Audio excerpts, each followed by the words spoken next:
I'm Daniel Levine, and this is the Bio Report.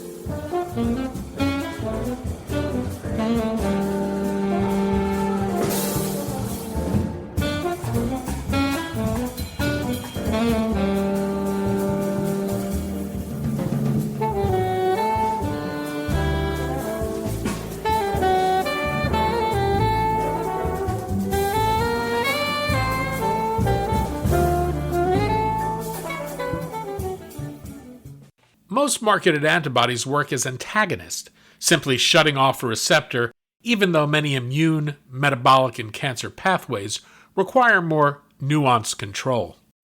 Metaphore's Function First platform combines live cell experiments with machine learning to read how receptors and binding partners behave in living systems, distill those complex dynamics into the key functional features, and then design functional antibodies that agonize, bias, or multi-target pathways from the outset. Metaphore CEO Angela Hwang discusses how the company is using this approach to open up difficult or previously undruggable targets, generate medicines with better profiles, and give drug developers greater control over complex signaling than traditional drug development approaches allow.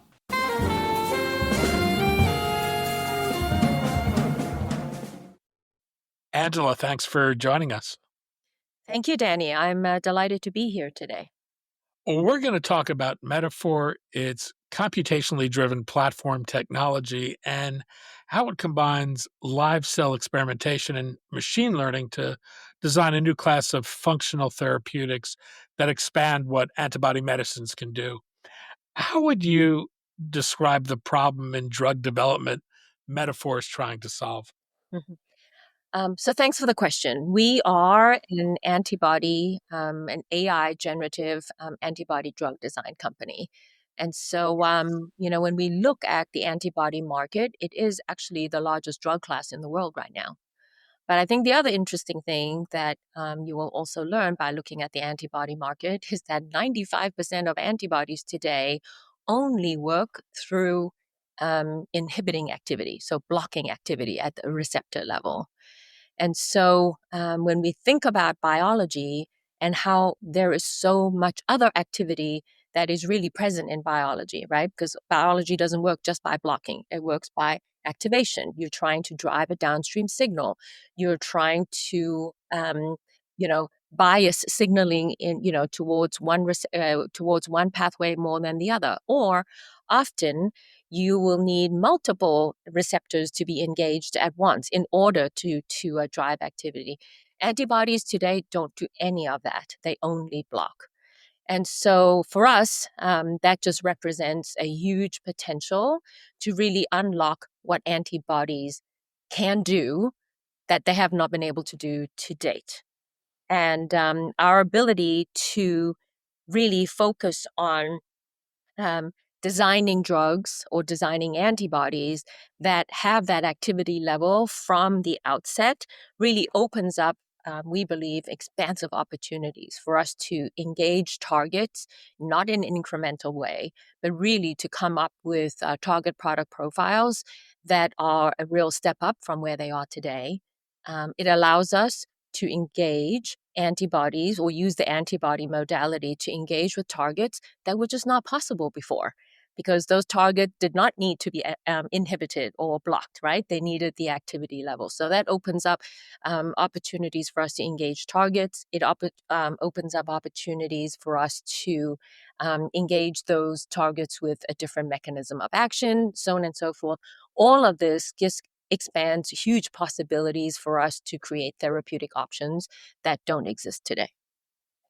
Metaphor has been described as taking a function first approach to drug design.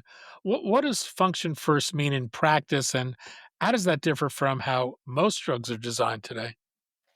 So when we say function first, what we mean is that we use function, the activity level between a receptor and its binding partners, to be sort of the first principles of how we design.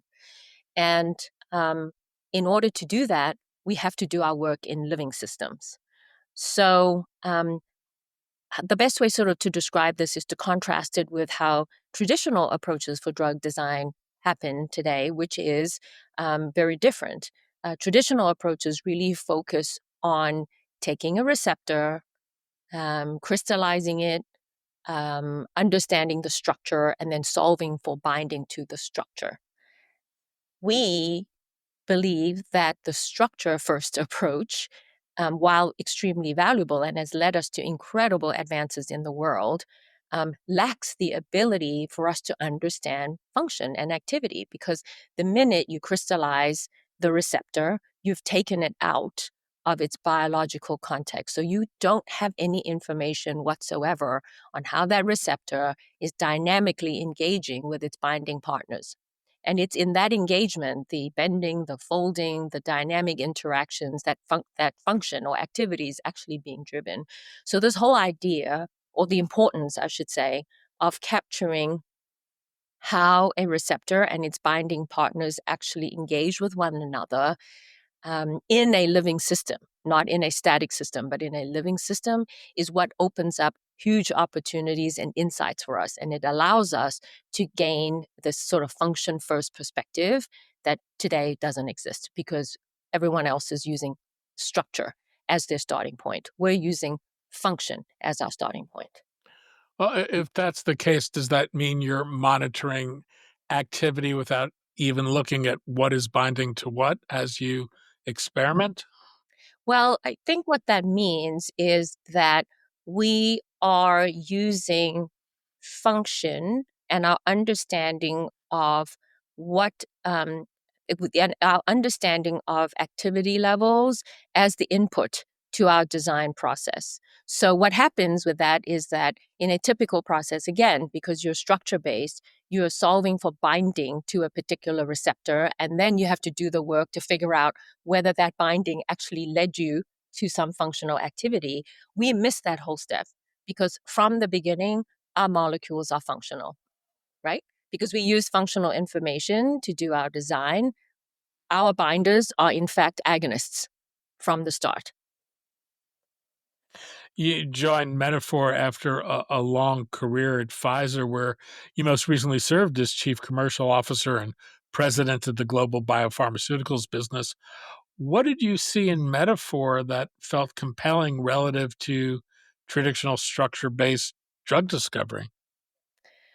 I was really captivated by Metaphor's approach to drug design, in that we were not trying to do something incremental, right? This whole approach of taking something that is so well established, a drug design approach and a drug design, philosophy, turning it on its head, and in doing so, opening up and expanding the ability for antibodies now to engage targets that we've not been able to do before, for me, was a big leap. And this big leap and bold thinking, um, and scientific ambition was really important to me. So that's one of the things that I saw in Metaphor that was personally extremely attractive. I think for me, as a professional who has worked her entire career not on one TA or on one drug. When I was at Pfizer, I had 600 drugs or medicines in my portfolio across 5, 6 different therapeutic areas. I think in my entire career, I just built passion, a deep passion for medicines across multiple areas. And so, what I was also looking for was a technology that could deliver medicines in multiple areas, so that it wasn't specific only to, oncology or immunology or rare disease, that it had the flexibility and the expansiveness to be able to create a broad pipeline. And then for me, finally, I think the platform aspect of Metaphor really appealed to me too, in that what you're able to do with a platform is to continuously learn, and in doing so, improve on what you were doing, with the previous program or the previous time. But this ability to not be a one-time wonder or a one-hit wonder, but the ability to create an enduring pipeline. Like those were the things that for me were important, attractive, but not every technology can do that. And so finding that sweet spot in Metaphor was really special. Uh, Walk through how the platform works. What are the inputs? What are the outputs? And what are you gleaming from it that you wouldn't through a more traditional structural approach? Well, as we started to earlier in our conversation, talk about what is different about Metaphor and our approach.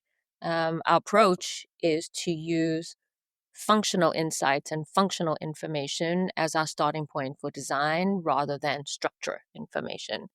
To do that, we have to do our work and our experimentation in living systems and really understand the dynamic engagement between the receptor of interest, right? So, whatever receptor we're interested in, or receptors that we're interested in, and the environment, that the biological environment that surrounds them, and the binding part that they're close to really to paint a picture of what what interactions actually drive functions and which don't, right? Because they're in constant motion, but not every touch point is going to be meaningful, and not every touch point is going to drive function. Some do, some don't. So essentially, what the metaphor process does, which is special, is that through this insight of developing our work or starting our work in living systems, um, we integrate a huge amount of sort of experimentation together with computation. So the experimentation part's really important because that's where we literally, through high throughput screening and wet lab work, understand the activity level between a receptor and its binding partners. And this is a really important part and also a very distinctive part of the Metaphor platform because we're not purely in silico. We're not purely computational. We use computation throughout our entire process, but it is integrated with experimentation because we believe that feeding your models with the right information and with information from living systems is what will allow us to create a different product at the end. And first of all, sort of this experimentation together with computation and the integration of that is the first difference in Metaphor. But then the Metaphor process just goes through, I would say, 3 steps at a high level. The first step is what we call map, and map is the experimentation step. This is the high throughput, wet lab experimentation we do, where we literally generate, 100 billion data points per data set of interactions between the receptor and its binding partners. So that really maps the all the possible interactions that happen, right, in this living system. But then we have to move to the next step because now we have to make sense of all of this data, and this is where we apply our computational models in the second step, which is called mimic. In the mimic step, what we do is to separate signal from noise. So, of all of these interactions, which of them actually drive function and which of them don't? And we throw out the ones that don't drive function because we're interested in in the interactions that drive function. So, by distilling down to what is the exact, what exactly are the features of function or the functional features, we then use that in our next step. This digital blueprint of function that we create in the mimic step is then what moves into the third step called design, where we now take this core, this digital blueprint of function, and then we build a whole new molecule around it that has all the drug-like properties you need for this to turn into a drug. So things like solubility, stability, immunogenicity, expression, so on and so forth. And so it's on all of these three steps. The first step being a purely experimental one, but at high throughput, bolstered by the second step, mimic, then the third step, design, that we're able to create the output.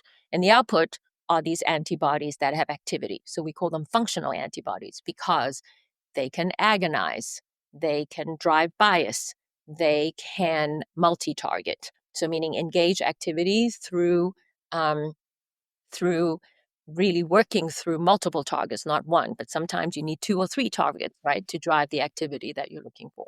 So those are, so that's what you get out of this very, I think, insightful but function first design process.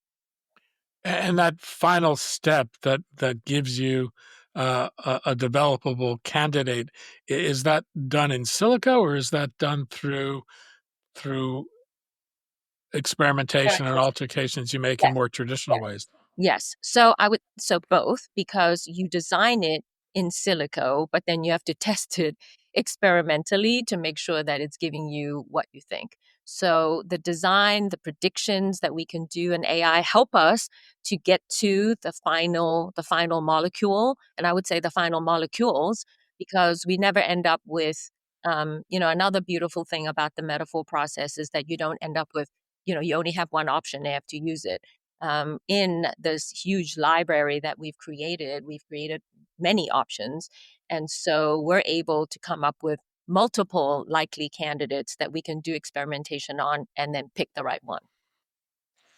Metaphors focusing on immune, metabolic, and cancer biology I mean, this is no small areas to focus on, but is there something about these areas that make them well suited to an approach that could open up previously undruggable targets? Yeah, these particular targets or these particular diseases, they exist in highly dynamic systems. So what I mean by that is that, small differences in how you engage that target can lead to very large differences in outcomes.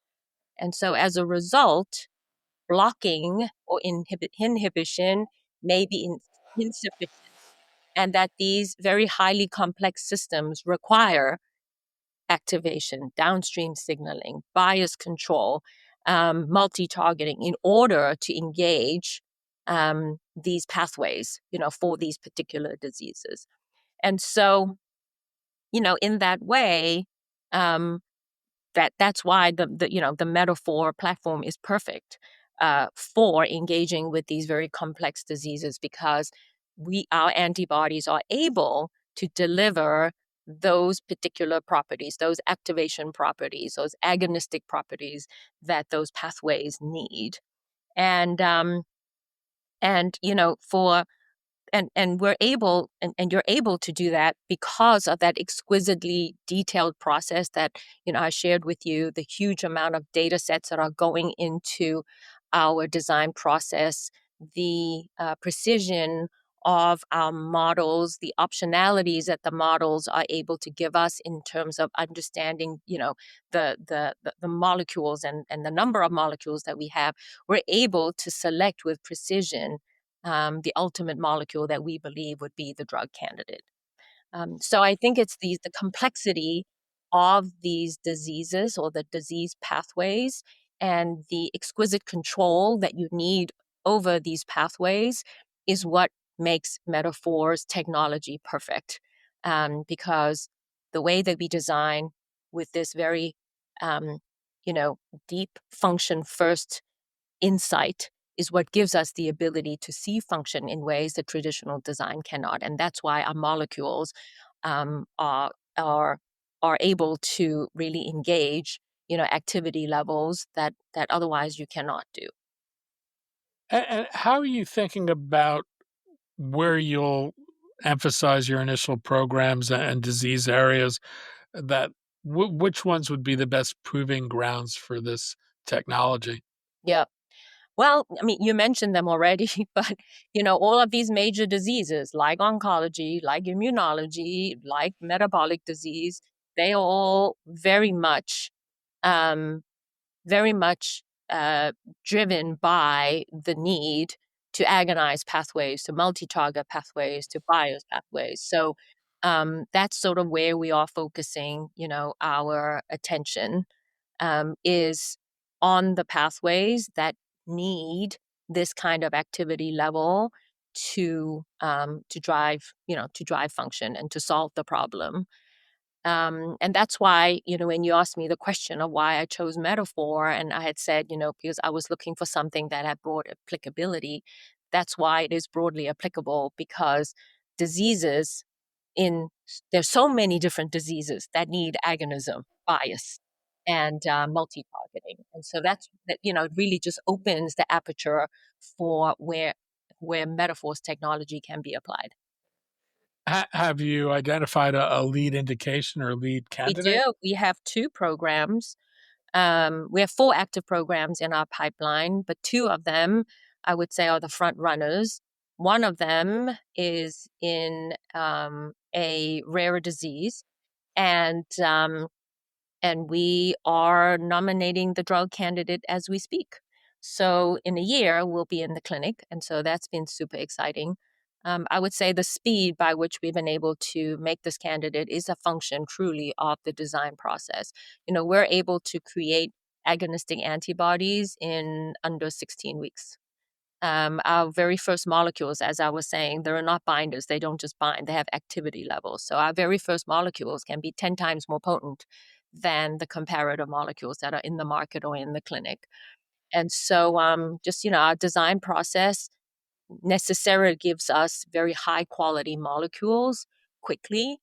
And because we're constantly iterating with our AI and our computational approaches, as I was saying, we also have choices, right? So I don't end up with one thing that I have to choose from. I have three. Actually, in this particular case with this rare disease, that program I'm talking about, we have three. We have three molecules. Right now, any one of those three could work, and we just made we're making, I should say, the choice as to which one it would be. And of course, in that case, you're looking at all the clinical parameters that all the parameters that you're hoping it will achieve in the clinic, um, but that getting that TPP and giving just that exact right profile that will give you the TPP that you're looking for, as well as all the developability parameters, right? Because you want this to be able to turn into a drug with all the drug-like properties. All of these things can come together in our computational models to help us to pick and decide and predict which one it is that we should use. So that's exactly where we are now. And in any of these programs you've alluded to, are you engaging with a target or pathway that would have been difficult to do with conventional tools? These pathways, the ones that I'm talking about, have been engaged, but they're engaged suboptimally because these receptors are very tough. They're membrane bound. There's not a lot of extracellular space. They're very deep. They're very deeply embedded in the membrane, and they shift in conformation, so they're quite dynamic.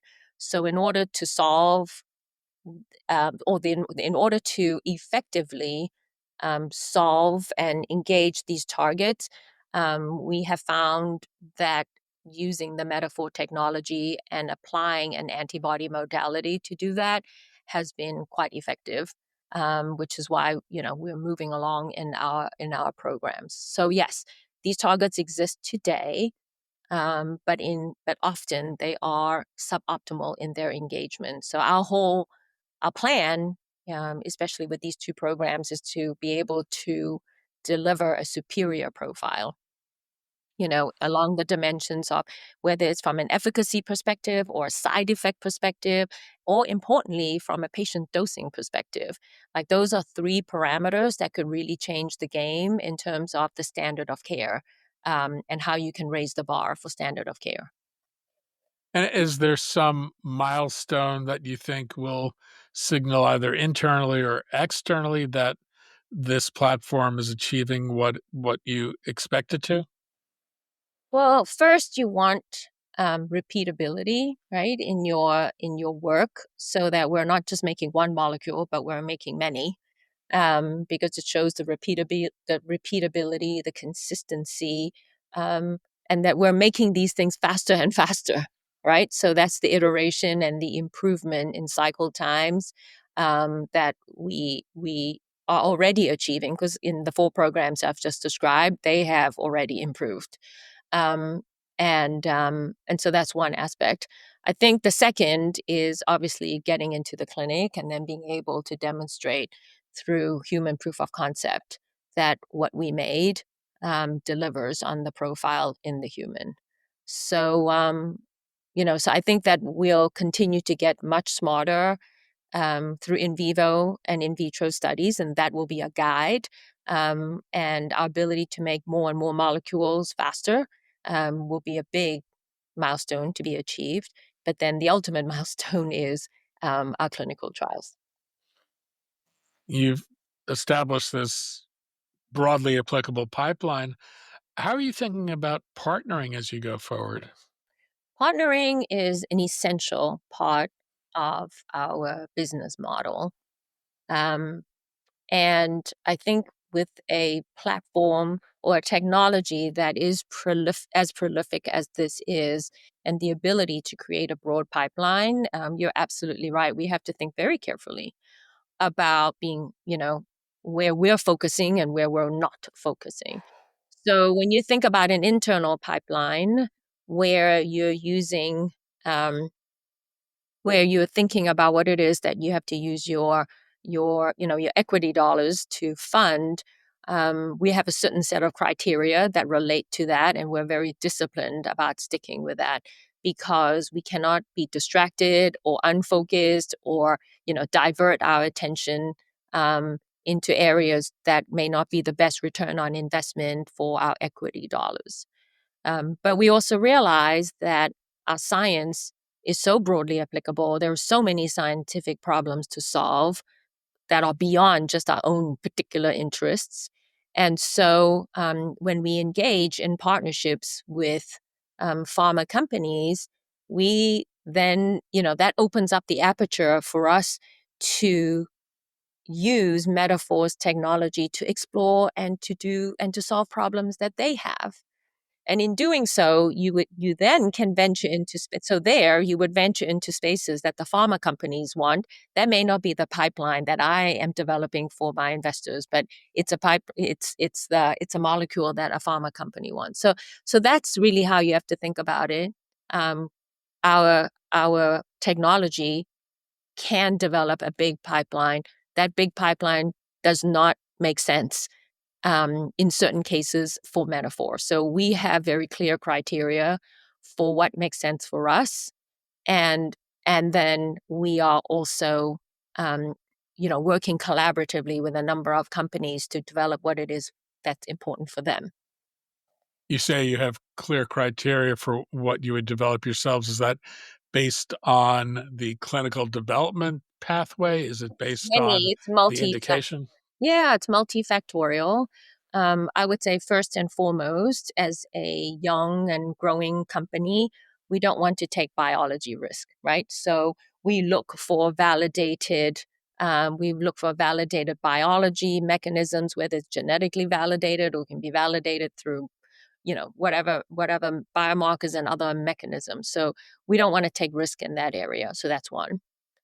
Secondly, we really spend time thinking about, even at this young stage, the commercial attractiveness of our programs, because we want to make sure that this is something that's going to address a real unmet need, and that there's going to be an attractive return for the investments that we're making. I think thirdly, we think, and maybe this is even the first one, we think really hard about our differentiation, right? So we talked earlier about how the Metaphor platform really is about creating antibodies that are different, antibodies that have activity levels, that agonize, bias, multi-targeted. there are many antibody companies that are making wonderful, wonderful antagonists, inhibitors, right? And so I don't need to do that because there's everybody else is doing that. I have to find a space where I'm making the things that no one else can make. So this really thinking through where are we differentiated, and whether the application of the Metaphore technology can create a highly differentiated molecule, not incremental, but like highly differentiated, that can open up a new market, expand treatment, whatever that criteria is. Um, but the bar is high for thinking through, how we pick um, those projects.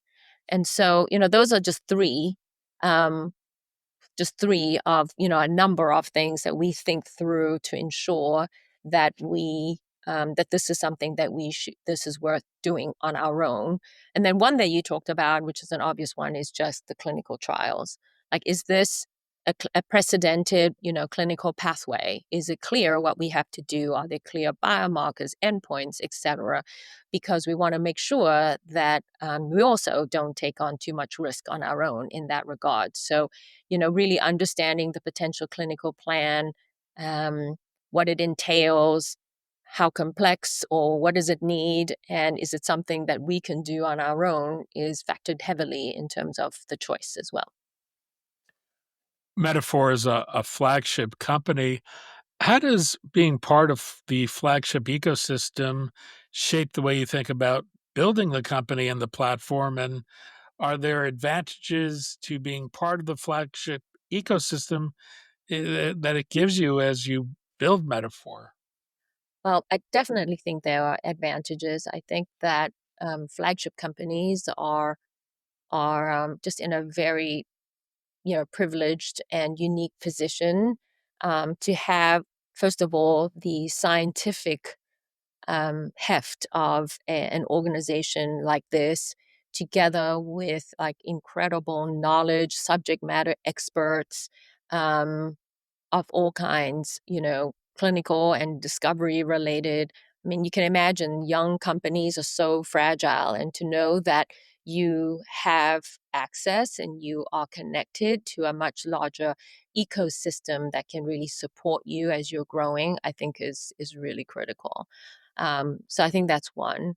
But I think the second thing about flagship, which really resonates with me, is just the scientific ambition. If you look at what flagships companies do, um, they're really chasing after unprecedented science, and setting a new bar in the industry. And so this sort of scientific ambition, taking these big leaps, is and not being incremental in our approach, is also something that I think is, at least for me, very attractive.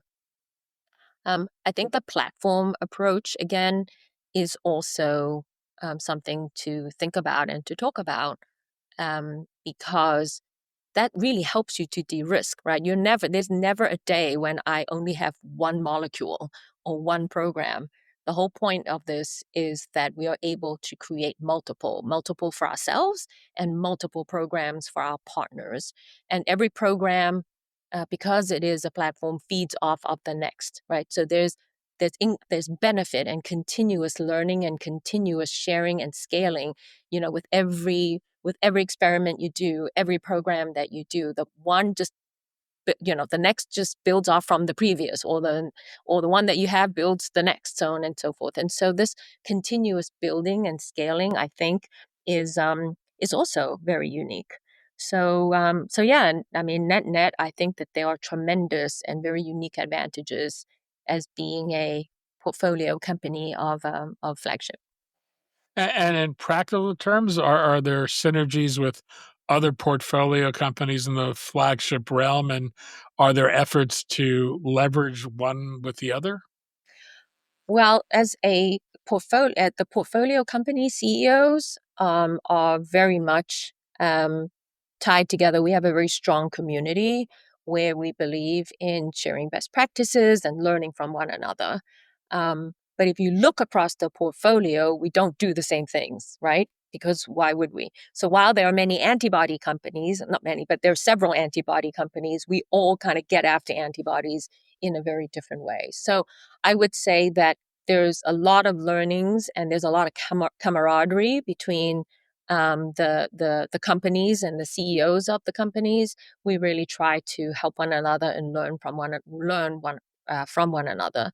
But flagship isn't creating three of the same things, right? So because each one of these companies are so unique in their approach, that is the premise, and the core of what flagship does. So there's synergies, there are commonalities, there are ideas and insights to be shared, but really everyone is trying to tackle a different innovation problem. As you think ahead, what's the timeline to the clinic? When would you expect to begin clinical trials on any of your... A year from now for my lead program. Next year, this time, we'll be in the clinic.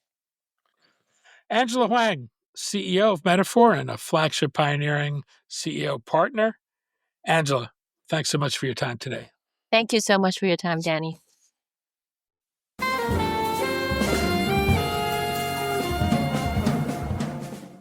Thanks for listening.